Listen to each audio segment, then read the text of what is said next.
अस्सलाम वालेकुम friends, welcome to the ITN channel. Friends, आज की वीडियो में हम लोग deep learning for everyone book में से 3 टॉपिक्स को कवर करेंगे।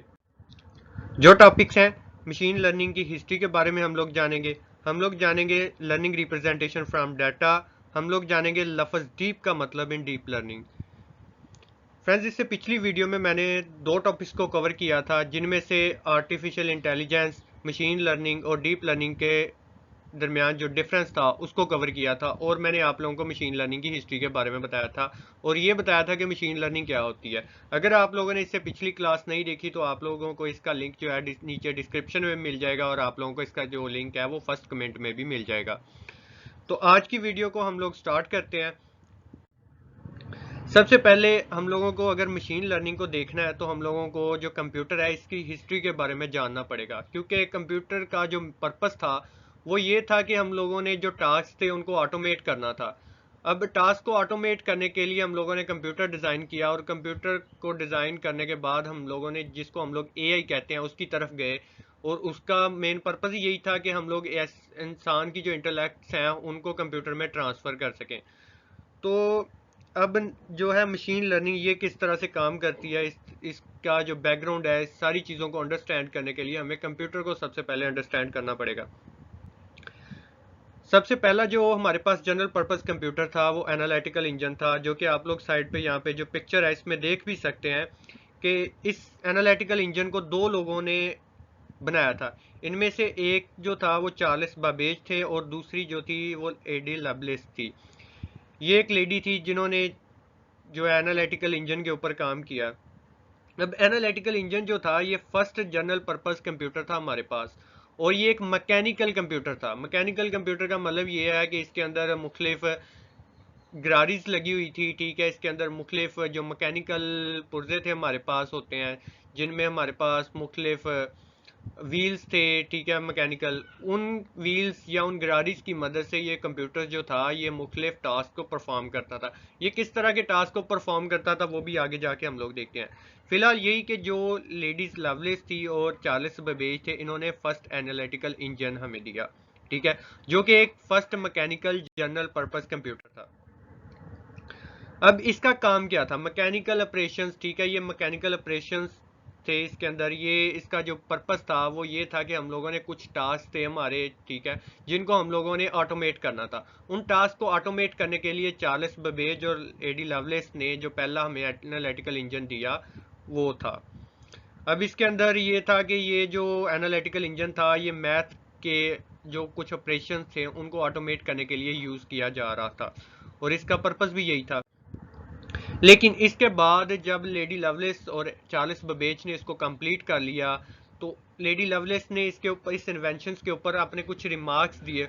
उसने कहा कि एनालिटिकल इंजन्स को हम लोगों ने जिन टास्क को ऑटोमेट करने के लिए डेवलप किया था वो तो ऐसे टास्क थे जिनको इंसान जो है वो आसानी से कर सकता है, और इंसान इसको मतलब जानता है। इन टास्क को परफॉर्म करना इंसान ऑलरेडी जानता है। लेकिन क्या हमारे पास कुछ ऐसे टास्क हैं जिनको जो है इंसान तो नहीं कर सकता, ठीक है, सही तरह से, क्योंकि ज़्यादा तादाद में जब डाटा होगा तो क्या ये कंप्यूटर कर सकता है? क्योंकि तब तो वो कंप्यूटर जो था, जो एनालिटिकल इंजन था, वो इस चीज़ को परफॉर्म कर नहीं कर सकता था। तो ये इसने एक रिमार्क दिया कि हमारा जो मेन पर्पस था वो ये था कि जो ऐसे काम है जिनको इंसान तो समझ सकता है, लेकिन इंसान को करने के लिए उन कामों को बहुत ज़्यादा टाइम दरकार है।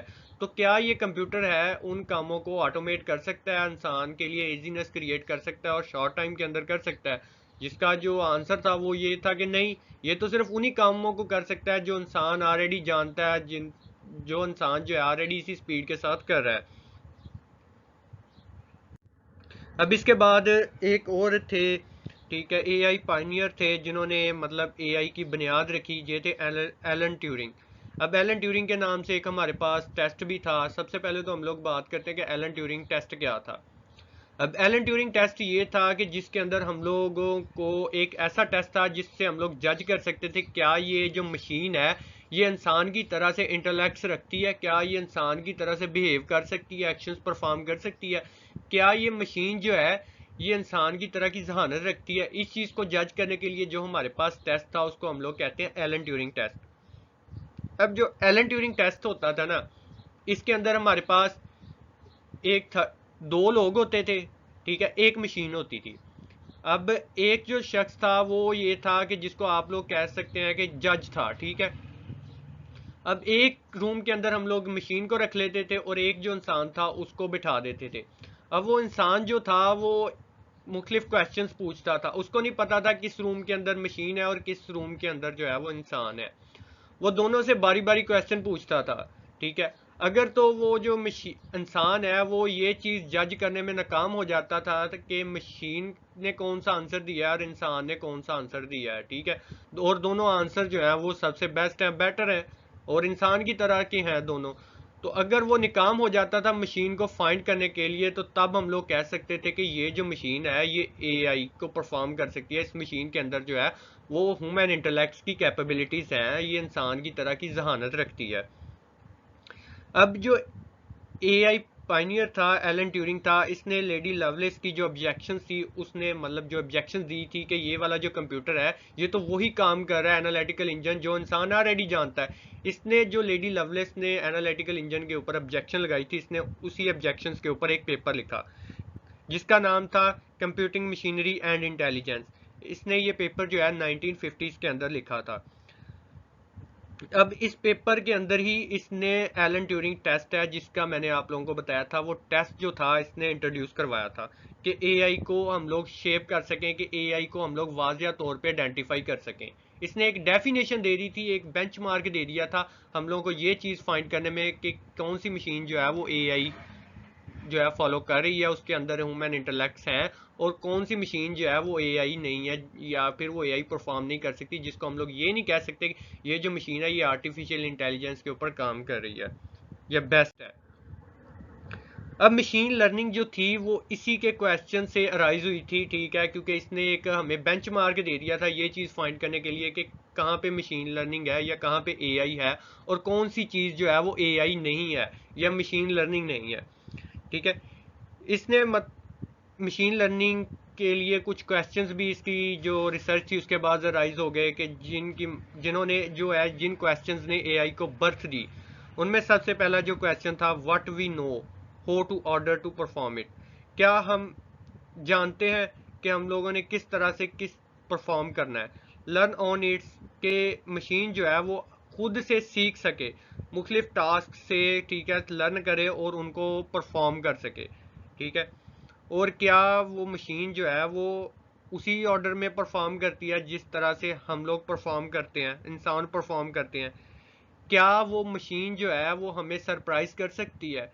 ये तीन क्वेश्चन थे जिन्होंने एआई को बर्थ दी। सबसे पहला क्वेश्चन था कि क्या वो जो मशीन है या क्या कोई ऐसी मशीन हो सकती है जो इंसान की तरह से, जिस तरह से इंसान टास्क को परफॉर्म करता है वो भी इसी तरह से टास्क को परफॉर्म कर सके। और ये भी था कि क्या वो मशीन जो है वो खुद से लर्न कर सकती है और लर्न करके जिस स्पेसिफिक टास्क को उसने लर्न किया उसको वो परफॉर्म कर सकती है मशीन। इसके बाद ये था कि क्या वो मशीन जो है वो इंसान को सरप्राइज कर सकती है, ठीक है, इंसान को हैरान कर सकती है अपनी जो उसकी परफॉर्मेंस थी उससे। ये वाले जो क्वेश्चन थे इन्होंने मशीन लर्निंग को बर्थ दी। ये जो क्वेश्चन थे ये मशीन लर्निंग की बुनियाद बने। अब जो नेक्स्ट लाइन है यहाँ से हमारी जो मशीन लर्निंग है इसकी डेफिनेशन स्टार्ट होती है। सबसे पहले कल जब जो प्रीवियस क्लास थी उसमें मैंने आप लोगों को एआई के बारे में बताया था। उसके अंदर जो जिस चीज़ को हम लोग एआई कह रहे थे वो हकीकत में मॉडर्न टाइम के हिसाब से तो एआई नहीं थी, लेकिन जो हमारा पास था 1950 से लेके 1980 तक, तो तब तक तो हम लोग उसको एआई कह रहे थे, ठीक है, क्योंकि हमारे पास इतना नॉलेज नहीं था, हमारे कंसेप्ट तो बहुत वीक थे। हम लोग ने प्रोग्रामिंग्स को मतलब इन चीज़ों को फर्स्ट टाइम ऑटोमेट करने के लिए यूज़ किया था, तो इसलिए हम लोग उन चीज़ों से हैरान थे, तो हम लोगों ने उसी चीज़ को जो है नाम दे दिया था एआई का। लेकिन जो मॉडर्न टाइम है उसको हम लोग क्लासिकल प्रोग्रामिंग कहते हैं या हम लोग सिम्बलिक एआई कहते हैं। सिम्बलिक एआई या क्लासिकल मशीन लर्निंग के सॉरी क्लासिकल जो प्रोग्रामिंग है उसके अंदर हम लोग हर चीज़ को कोड करते हैं और मशीन वही टास्क परफॉर्म करती है जो उसको हम लोगों ने कोडिंग के थ्रू इंस्ट्रक्शंस दी हैं, और जिस तरह से इंस्ट्रक्शंस दी हैं वो ही उसी तरह से वो उस टास्क को परफॉर्म करती है, जो कि हकीकत में एआई नहीं है। एआई का तो मतलब ये है कि आपकी मशीन को कोड करने की जरूरत ही नहीं है, आपकी मशीन को हर एक इंस्ट्रक्शन जो है वो कोडिंग के थ्रू समझाने की जरूरत नहीं है। आपकी मशीन को हम डाटा दें, वो मशीन जो है उस डाटा से सीखे, मॉडर्न डेफिनेशन तो ये है, और इंसान की तरह से परफॉर्म करे।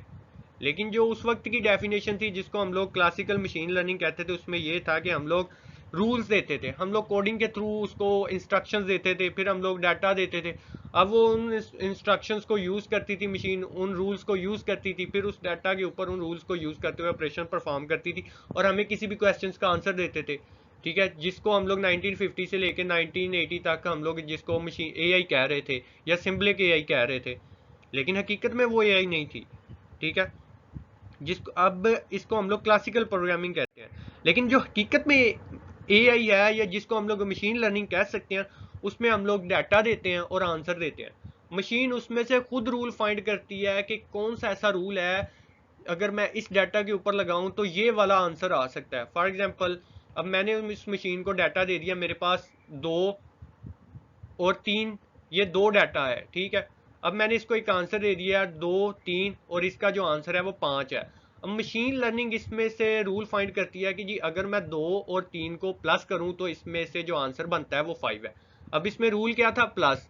अब जो मशीन लर्निंग है वही ये रूल फाइंड करती है कि ये वाला जो प्लस है ना, ये रूल है, ये मशीन लर्निंग है ना। ये मशीन लर्निंग नहीं है कि मैं अगर इसको बता दूं कि 2 और 3 को जमा कर और फिर जो आंसर आता है वो मुझे बता, ये तो सिंपली एआई हो जाएगी। ठीक है, ये हकीकत में मशीन लर्निंग नहीं है। अगर मैं मशीन को डाटा दूं 2 और 3 दे दूं और इसको एक आंसर दे दूं 5, मशीन लर्निंग खुद से इसमें से जज करे कि ये प्लस है, प्लस होगा तो ये आंसर आएगा। ये हमारी मशीन लर्निंग है। अब मशीन लर्निंग के लिए हम लोग जो है ना, जो भी हमने टास्क मशीन से परफॉर्म करवाना होता है या जिस टास्क को हम लोग चाहते हैं कि ये मशीन जो है ये इंसान की तरह परफॉर्म करे, उससे रेलिवेंट हम लोग मशीन को डाटा देते हैं और उसके रेलिवेंट जो आंसर्स होते हैं वो हम लोग मशीन को दे देते हैं। ठीक है, एक्सपेक्टेड आंसर जो होते हैं।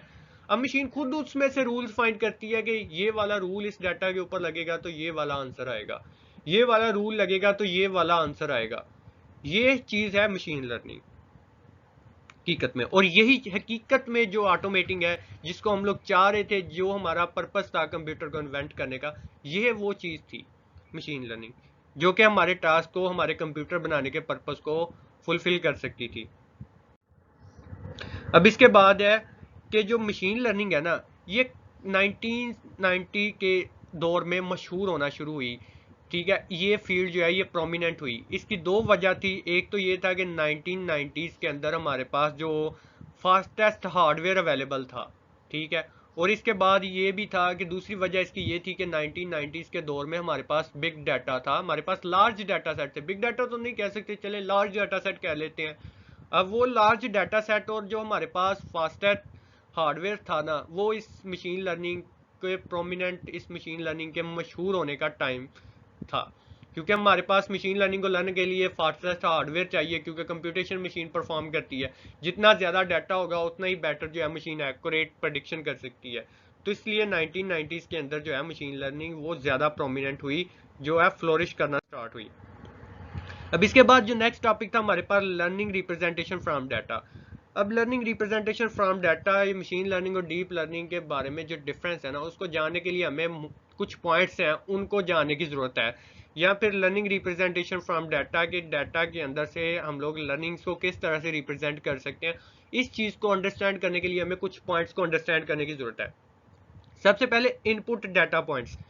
कि मशीन लर्निंग के अंदर जो है ना, इनपुट डाटा पॉइंट्स वो डाटा होता है जो हम लोग मशीन लर्निंग को देते हैं, जिससे मशीन लर्निंग जो है या मशीन है हमारी वो सीखती है, जिससे वो रूल्स इन्फर करती है, रूल्स गेट करती है। वो हमारे पास डाटा होता है, इनपुट डाटा पॉइंट्स हम लोग उसको कह देते हैं। फॉर एग्जांपल, मेरी एक मशीन है, मैं उसको वॉइस के ऊपर ट्रेन करना चाह रहा हूँ कि जो मेरी मशीन है वो मेरी वॉइस को समझे और फिर जो मैं उस वॉइस के थ्रू कमांड्स दे रहा हूँ उसको वो परफॉर्म करे। तो अब मैं इसको जो इनपुट दे रहा हूँ वो मेरी वॉइस है। ठीक है, मैं अपनी वॉइस जो है उस मशीन को इनपुट दे रहा हूँ, तो मेरी वॉइस इस केस के अंदर इनपुट डाटा पॉइंट बनेगी। ठीक है, अब अगर मैं कोई इमेज देता हूँ कि मेरी मशीन जो है वो इमेज को जज करे, उसमें से मुख्तलिफ पॉइंट्स को जज करे या मेरी इमेज को समझे, मेरी इमेज के अंदर जो भी ऑपरेशंस परफॉर्म हो रहे हैं या उसके अंदर जो फेस है उसको डिटेक्ट करे, अब उस मशीन को ट्रेन करने के लिए मैं जो भी इमेजेस दूंगा वो मेरे इनपुट डाटा पॉइंट्स होंगे। Simple short, input data points वो पॉइंट्स होते हैं जो हम लोग किसी भी मशीन को देते हैं। ठीक है, उस मशीन से वो मशीन जो है वो सीखती है, वो हमारी जो है वो इनपुट डाटा पॉइंट्स होते हैं। वो वॉइस भी हो सकती है, वो वीडियो भी हो सकती है, वो इमेज भी हो सकती है। अब इसके बाद है learning representation from example expected. अब हमने देखा था कि किसी भी मशीन को ट्रेन करवाने के लिए या किसी भी मशीन लर्निंग के या एआई के प्रोसेस या डीप लर्निंग के प्रोसेस के अंदर हम लोग मशीन को एक तो इनपुट डाटा देते हैं और एक्सपेक्टेड आंसर्स भी देते हैं कि ये वाले जो आंसर्स हैं ये हो सकते हैं। ठीक है, तो डेफिनेटली जो लर्निंग रिप्रेजेंटेशन है उसको रिप्रेजेंट करने के लिए डाटा के अंदर जो है एक तो इनपुट्स होनी चाहिए और एक जो है वो एक्सपेक्टेड आउटपुट होनी चाहिए, ताकि वो इनपुट्स को आउटपुट्स के ऊपर मैप करते हुए मशीन जो है उस में से उसके सेंटर में से जो रूल्स बनते हैं जिनको यूज़ करते हुए जो है वो मशीन एग्जैक्ट सेम वे में डाटा के जो आंसर है वो दे सकती है। वो डाटा वो एक्सपेक्टेड आंसर्स भी हमारे पास होने चाहिए। कहने का मतलब ये है कि किसी भी मशीन लर्निंग के प्रोसेस के अंदर उस जो डाटा हम लोग मशीन लर्निंग को लर्न करने के लिए देते हैं ना, उसके अंदर एक तो इनपुट होनी चाहिए, आपकी इनपुट्स होनी चाहिए, मतलब आपका डाटा होने चाहिए, और उसके एक्सपेक्टेड आंसर्स भी होने चाहिए ताकि जो मशीन है उसमें से आसानी से जो है वो रूल्स फाइंड कर सके। किसी मशीन को लर्न करने के लिए दो चीज़ों बहुत अहमियत रखती हैं, एक तो ये है कि वो एक्सपेक्टेड आंसर्स और एक ये है कि वो इनपुट्स होनी चाहिए जिसको हम लोग डाटा कहते हैं हम जुबान के अंदर। अब नेक्स्ट स्टेप था हमारे पास, जो नेक्स्ट टॉपिक था वो था लफ्ज डीप। डीप लर्निंग के अंदर जो हम लोग लफ्ज डीप लगाते हैं ना, बहुत सारे लोग जो हैं वो इसको मतलब गलत समझ लेते हैं, लेकिन यहाँ पे जो ऑथर था उसने इस लफ्ज डीप को भी एक्सप्लेन किया। अब डीप लर्निंग जो है ना ये एक मशीन लर्निंग की सब फील्ड है। मैंने कल आपको प्रीवियस क्लास के अंदर इस चीज़ को डिटेल से समझाया था। अगर नहीं समझ आई तो आप लोग इस चीज़ का जो प्रीवियस वीडियो है इसका लिंक जो है डिस्क्रिप्शन में देख सकते हैं, और अपने व्हाट्सएप की जो डिस्क्रिप्शन है उसके अंदर भी मैंने ये लिंक्स ऐड किए हैं। अब ये जो डीप लर्निंग है ना ये मशीन लर्निंग का एक सब फील्ड है। ठीक है, learning representation from data that puts the emphasize on learning successive layer. अब डीप लर्निंग जो होती है ना, पहले जो मशीन लर्निंग थी उसके अंदर जो था सिंपल स्टैटिस्टिक के रूल्स के थ्रू जो मशीन थी ना वो डाटा से सीखती थी। लेकिन जब डीप लर्निंग आई ना तो डीप लर्निंग के अंदर जो है हम लोग लेयर्स में चले गए। जैसे कि यहाँ पे ये जो इमेज है मैंने साइड पे लगाई हुई है, अगर हम सिंपल मशीन लर्निंग की बात करते हैं ना, तो अगर मैं प्रीवियस स्लाइड के ऊपर जाता हूँ तो आप लोग उसके अंदर देख सकते हैं कि वहाँ पे हमारे पास जो है ना वो सिंपल डाटा था, आंसर थे, उनसे मशीन जो है वो रूल्स फाइंड करती थी। लेकिन जब डीप लर्निंग आई तो डीप लर्निंग के अंदर हम मशीन जो है वो लेयर्स में फाइंड करती थी आंसर्स, सॉरी लेयर्स में रूल्स फाइंड करती थी। हम लोग फॉर एग्जांपल यहाँ पे ये जो इमेज मैंने लगाई है, यहाँ पे एक एरोप्लेन की इमेज है, मैंने इसको इनपुट कर दिया।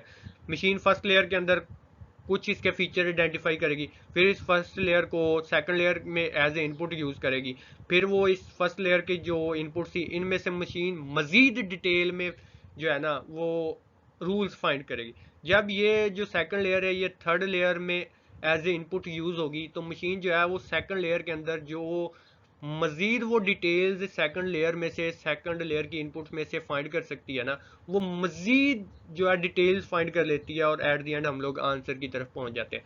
जितनी ज़्यादा लेयर्स होंगी उतनी ही ज़्यादा हम लोग किसी डाटा में से ज़्यादा डिटेल में हम लोग रूल्स को फाइंड कर सकते हैं। पहली जो सिंपल मशीन लर्निंग थी उसके अंदर तो लेयर्स नहीं थी, उसके अंदर वैसे मशीन जो है वो रूल्स फाइंड कर लेती थी, लेकिन उसके अंदर इतनी ज़्यादा डिटेल्स नहीं थी। लेकिन जब डीप लर्निंग आई तो इसने मतलब ये है कि फर्स्ट लेयर के अंदर हम लोग थोड़ी डिटेल होती है हमारे पास, जब वो फर्स्ट लेयर है वो सेकंड लेयर में एज ए इनपुट यूज़ होती है तो हम लोग मजीद डिटेल उसमें से फाइंड कर लेते हैं, जब वो थर्ड लेयर में यूज़ होती है तो और ज़्यादा हम लोग डिटेल फाइंड कर लेते हैं। ये था डीप लर्निंग का पर्पज़, कि डीप लर्निंग के अंदर हम जो मशीन थी वो लर्न करती थी, वो लेयर्स में लर्न करती थी, हर लेयर के अंदर वो पहले से ज़्यादा डिटेल्स जो है वो फाइंड करती थी। अब यहाँ पे समटाइम्स जो है ना वो लोग डीप लर्निंग का जो लफ्ज़ है ना इसको ये समझ लेते हैं कि जो मशीन है ना इसका मतलब ये है कि बहुत ज़्यादा डीप वो डाटा को अंडरस्टैंड करती है। वो डाटा को डीपली अंडरस्टैंड नहीं करती, वो डाटा में से डीपली डिटेल्स निकालती है। ठीक है, वो हर एक डीप का मतलब ही यही है कि लेयर्स, डीप का मतलब ये नहीं है कि वो ज़्यादा बेहतर तरीके से उस डाटा को अंडरस्टैंड करती है। डीप का मतलब ये है कि वो लेयर्स, उसके अंदर लेयर्स होंगी और हर लेयर के अंदर जो है हमारे पास पहले से ज़्यादा डिटेल होगी। अब डिटेल का मतलब ये नहीं होता कि वो ज़्यादा बेहतर तरीके से उसको अंडरस्टैंड करती है। डिटेल का मतलब ये होता है कि जो हमारे पास पहले इन्फॉर्मेशन थी उससे कुछ ज़्यादा होगी, फिर उससे कुछ ज़्यादा होगी, फिर उससे कुछ ज़्यादा होगी। अब इन डीप लर्निंग है, ठीक है, डीप लर्निंग के अंदर हम लोग यहाँ पे इसने जो मॉडल्स हैं जिनको हम लोग न्यूरल नेटवर्क कहते हैं, ठीक है, उसको इसने डिफाइन किया कि डीप लर्निंग के अंदर जो भी लेयर्स होती हैं ना, ठीक है, उन लेयर्स से जो मॉडल सीखता है उसको हम लोग न्यूरल नेटवर्क कहते हैं, ठीक है। मशीन लर्निंग के अंदर लेयर्स नहीं थी, ठीक है, उसको इसलिए हम लोग मशीन लर्निंग कहते थे। लेकिन जब हमारे पास लेयर्स आ गई, अब उन लेयर्स से जो मशीन सीखेगी या जो मॉडल सीखेगा उसको हम लोग न्यूरल नेटवर्क कहेंगे। अब अगर आप लोगों का यहाँ तक कोई क्वेश्चन है या कोई भी टॉपिक है आप लोगों को सही तरह से समझ नहीं आई, तो आप लोग नीचे वीडियो में कमेंट बॉक्स में कमेंट ज़रूर कीजिएगा। इसके अलावा अगर आप लोगों का कोई भी सजेशन है तो आप लोग नीचे ज़रूर सजेशन दीजिएगा। जिस तरह से इससे प्रीवियस वीडियो के ऊपर एक भाई ने सजेशन दिया था कि भाई आप जो है ना वीडियोज़ को स्लाइड्स के अंदर रिप्रेजेंट करो, ग्राफिक्स की जो पिक्चर्स हैं, ठीक है, उनको यूज़ करो बुक्स में से, क्योंकि बुक्स के अंदर बहुत ज़्यादा डिटेल है तो ये नहीं समझ लगती कि आप किस पॉइंट के ऊपर हैं। तो इसलिए मैंने इस जो सेकंड क्लास थी इसके अंदर जो है वो स्लाइड्स को यूज़ किया। तो अगर आपका मज़ीद कोई सजेशन है जो आप लोग चाह रहे हैं कि मैं उस इस वीडियो को, इस अपने मेथड ऑफ टीचिंग को मज़ीद इम्प्रूव करूं, तो आप लोग नीचे कमेंट बॉक्स में कमेंट ज़रूर कीजिएगा। आप लोगों के सजेशंस जो हैं, आप लोगों की जो पॉजिटिव है या आप लोगों की जो क्रिटिसिज्म है उसको हम लोग हमेशा से वेलकम करेंगे। और आप लोग इस वीडियो को अपने फ्रेंड्स के साथ ज़रूर शेयर कीजिएगा और ग्रुप का जो व्हाट्सएप ग्रुप है उसका लिंक ज़रूर शेयर कीजिएगा, ताकि उन लोगों की भी रिवीजन हो जाए, उन लोगों के भी कंसेप्ट डीप हो जाए। अगर मेरी कोई गलती आप लोगों को वीडियो के अंदर नज़र आती है तो आप लोग मेरी भी करेक्शन ज़रूर करवाइएगा, ताकि मुझे भी आप लोगों से सीखने का मौका ज़रूर मिलेगा। तब तक के लिए इजाज़त दीजिए, मिलते हैं अगली वीडियो में। अल्लाह हाफिज़।